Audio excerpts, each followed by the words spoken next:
impeachable, or the nation remains at risk. Let's consider the big picture here. And probably a question many people around the country are asking. Why does Ukraine matter to the United States? Why does Ukraine matter to the United States? Because we're talking about a small country that many people know very little about. Well, this small country, this ally of ours, is a country hungry for reform and eager for a stronger relation with its most powerful, important ally, the United States.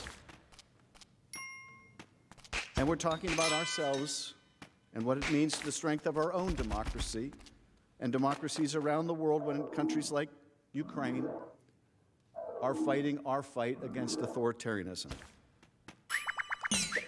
At least that used to be our fight. And God help us if it's not our fight still. Russian President Putin declared the collapse of the Soviet Union to be the greatest geopolitical catastrophe of the 20th century. Ukraine's vote for independence in December 1991 was the final nail in the Soviet Union's coffin.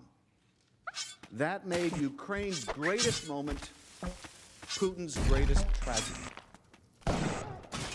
When it declared independence from Soviet domination, Ukraine inherited roughly 1,900 Soviet nuclear warheads, enough firepower to level every major American city several times over. 1,900 Soviet nuclear warheads. In exchange for Ukraine surrendering this arsenal, the United States, Russia, and the United Kingdom reached an understanding called the Budapest Memorandum of 1994.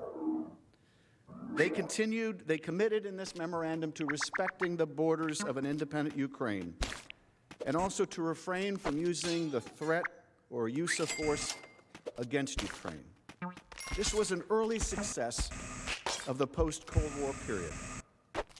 Despite its commitment to respect Ukraine's independence, of course, Russia continued to meddle in Ukraine's affairs. Ambassador Taylor recounted how events took an even more sinister turn in 2013. The West. But in 2013, Vladimir Putin was so threatened by the prospect of Ukraine joining the European Union that he tried to bribe the Ukrainian president. This triggered mass protests in the winter of 2013 that drove that president to flee to Russia in February 2014, but not before his forces killed 100 Ukrainian protesters in central Kyiv. Angered by the fall of the Kremlin-backed leader in Kyiv, President Putin ordered the invasion of Ukraine, specifically a region known as Crimea. Russia's aggression was met with global condemnation.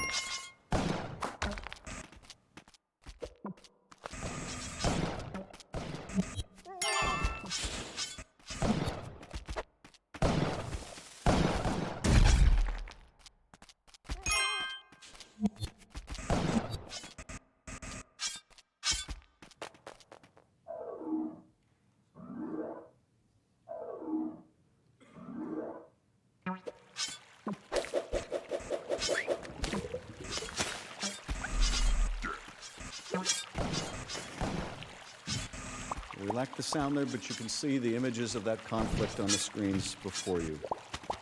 Deputy Assistant Secretary of Defense Laura Cooper testified as to the stakes for U.S. national security. Russia violated the sovereignty of Ukraine's territory. Russia illegally annexed territory that belonged to Ukraine. They also denied Ukraine access to its naval fleet at the time. And to this day, Russia is building a capability on Crimea designed to expand Russian military power projection far beyond the immediate region. In 2014, were there concerns in Washington, here in Washington, and European capitals that Russia might not stop in Ukraine? I was not in my current position in 2014, but it is my understanding that there was significant fear about where Russian aggression would stop. One American, a war hero and statesman who is no stranger to this body, recognized the threat posed by Russia's invasion of Crimea, Senator John McCain. In an interview, he declared, quote, "We are all Ukrainians." Senator McCain advised that this is a chess match reminiscent of the Cold War, and we need to realize that and act accordingly. He was, of course, absolutely right. Consistent with the commitments made to Ukraine in 1994, the United States and Europe responded to Russia's invasion by imposing significant sanctions on Russia.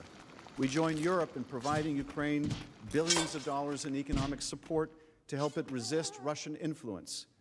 And the Senate approved by an overwhelming bipartisan majority vital security assistance to help rebuild Ukraine's military, which the former Russian-backed leader of Ukraine had starved of resources.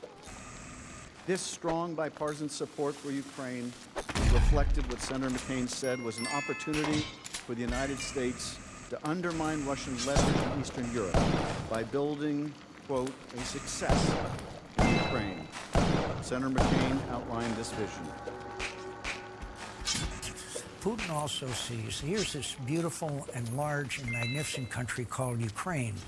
And suppose Ukraine finally, after failing in 2004, gets it right, democracy, gets rid of corruption, economy's really